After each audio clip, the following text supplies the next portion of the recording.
Not so long ago, these babies might have died from the things that too often kill children here in Senegal: dysentery, yellow fever, and especially malnutrition. Malnutrition is a pandemic problem in West Africa. As the West Africa Director of Church World Service, Lowell Fugley, an American living in Senegal, has seen the ravages of malnutrition. Some countries, 1 child out of 4 does not reach the age of 5 years, dying due to malnutrition or diseases brought on by malnutrition. Worldwide, 500,000 children go blind every year just due to lack of vitamin A. Ça dépend des périodes. Generally, we might see between 20 and 30 children in a day. Madame Tourenege Sako runs a pediatric center in Bignona, Senegal. One thing we have noticed is that right now, there's much less malnutrition than there was before. Madame Sako says the reason for less malnutrition is a tree called Moringa. Some people call it a miracle tree. There's less malnutrition now because we discovered Moringa and all of its virtues. The leaves themselves contain, ounce per ounce, about 3 times the iron you find in spinach, 4 times the vitamin A you'll find in carrots, 4 times the calcium you'll find in milk, protein, all the essential amino acids. Its leaves, fruit, seeds, and even the flowers are all edible and highly nutritious. From the seeds, you can extract a very high-quality vegetable oil. The seed kernel powder can be ground up and used to purify water. Foundations, universities, and companies from all over the world are researching Moringa's potential applications. And U.S. foundations like Andrew Mellon, the National Geographic Society, and the National Science Foundation are all participating in Moringa research. Research is one thing, but Fugley says that here in Senegal, Moringa can be the difference between life and death. This child you see here was brought to us by his mother 2 years ago in a very severe state of malnutrition, like a skeleton. His bones were just standing out and his mother was certain the baby was going to die. But we advised to take Moringa. The child did recover, and now he's in excellent health. When a mother arrives with a malnourished child here, first we weigh the child and take his temperature and do a general examination. If he is suffering from a particular disease, we will treat that disease with medicines. And then we will counsel the mother to put the child directly on Moringa. The mother will thereafter return with the baby periodically for checkups. And we find that Moringa not only does it rapidly cure malnutrition, but it also seems to have a beneficial effect on many other maladies. Fugley's mission is to promote Moringa as part of the national diet. We did a pilot project here in Senegal for 2 years, training health workers, training villagers, and how to use the tree, how to grow the tree.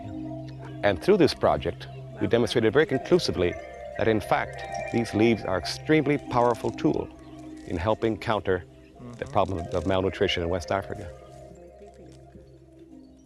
This family lives in a village in southern Senegal. Moringa is part of their diet. They grow moringa in their own garden and harvest leaves like other cultivated products. After the leaves are gathered, they are then washed and spread out on a cloth to dry. They are then placed into a mortar and crushed. Even the little ones help. The powder is then sifted like flour. Now it's ready to use.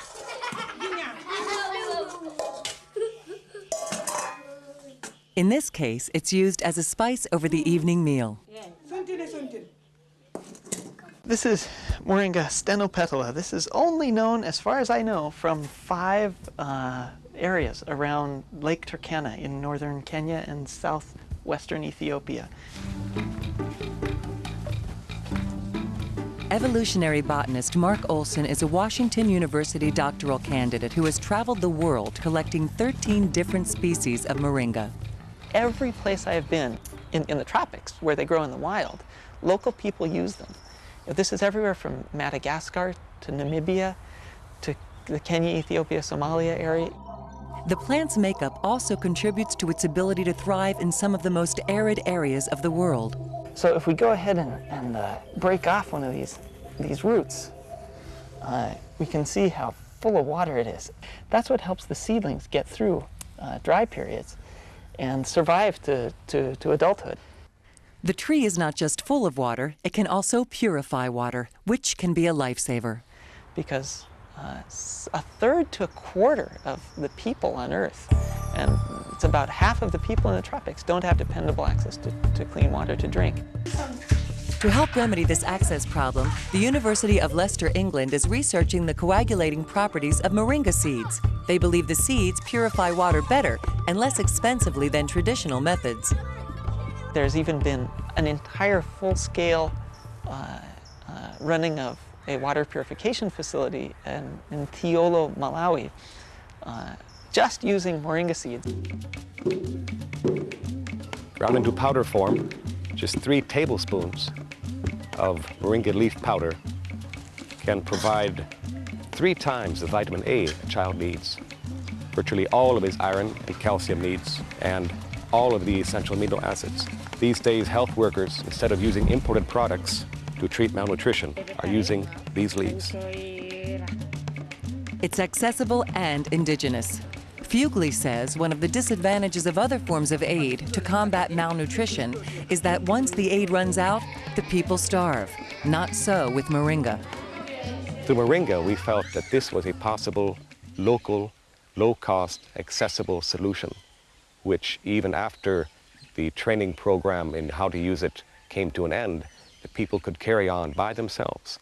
People like Blanche Sambu Diata, a midwife at Belfort Health Post who performs pre- and postnatal examinations at the clinic. Since I was pregnant with my baby, I've been taking it regularly, and I continue to take it. And I can attest to these women that I myself am a user of this product. We also advise them to plant it themselves at their home and to use it for the benefit of the entire family. So after a while, people are growing their own trees at their household and adding the leaves on a daily basis, and the entire family can benefit. Africa's not the only place where moringa is working miracles. In India, it's called the drumstick tree. They are looking at the use of moringa as a potential cure to blindness because it's loaded with vitamin A. Vitamin A deficiency can lead to blindness, deformities, and other congenital diseases. According to the World Health Organization, vitamin A deficiency is almost at epidemic proportions in many rural villages. In 20 villages in western India, Kansas-based Trees for Life is trying to fight this epidemic by helping the people plant and use moringa. In India, I know that people take the seeds and they will sort of stir-fry them, and they will get a vegetable that tastes somewhat like peanuts.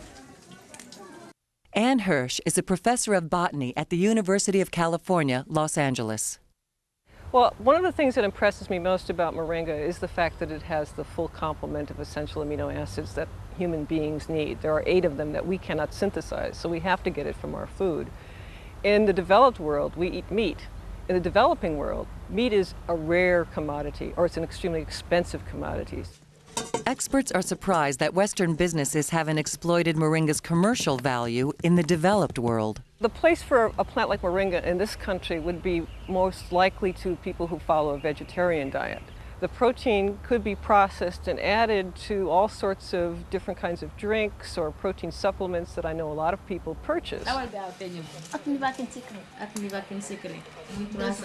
But in Senegal, the people have more immediate needs for moringa.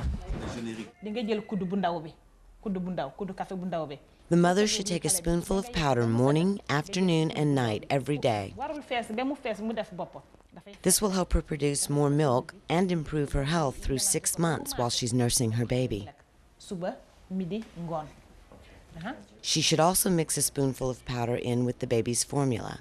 Additionner la poudre de moringa chez la femme enceinte depuis la grossesse, pendant l'allaitement We encourage pregnant women to start taking Moringa while they're pregnant, after they give birth, while they're breastfeeding the child, during the child's weaning period, and afterwards. And this way we find that preventing malnutrition is much, much better than curing it. And clinics like this one are making it very easy for mothers to get Moringa. Many of the clinics we work with are now producing their own Moringa leaf powder and stocking it and putting it up for sale within their own pharmacies. Mothers are now able to come to the clinic. If they want Moringa for the equivalent of 3 cents, they can walk away with a small sack of Moringa leaf powder for their child. According to Lowell Fugely, that 3-cent bag of Moringa will supply a child with all its nutritional needs for about 3 days. Even though the Moringa grows wild here, Fugely's not leaving anything to chance. This particular Moringa plantation was installed near the village of Kubalan in southern Senegal. We did this in collaboration with the women of the village. The women helped us plant the trees. We helped them put in wells and irrigation system for the gardening project. Fugely has even set up a Moringa processing plant to help larger numbers of people. You can seed Moringa in prepared beds every 10 centimeters or 3 inches. It's 100 plants per square meter. And once these plants reach a height of 3 feet, a meter or less, you can cut them back to about 10 centimeters off the ground, harvesting the green matter, drying it, and then pounding it into leaf powder for use in your clinics or households.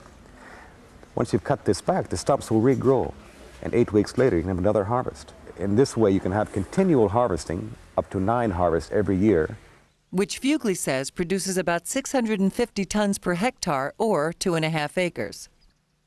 My own estimation is that 1 hectare of this intensive leaf cultivation can satisfy the vitamin A needs for up to 15,000 children.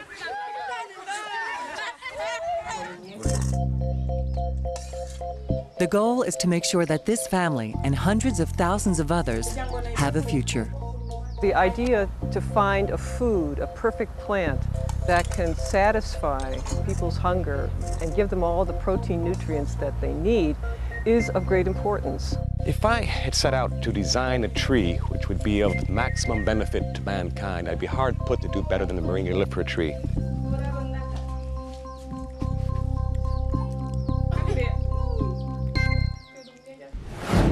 Next, Mort's cancer was too widespread for surgery, but it wasn't too late for him to try an alternative.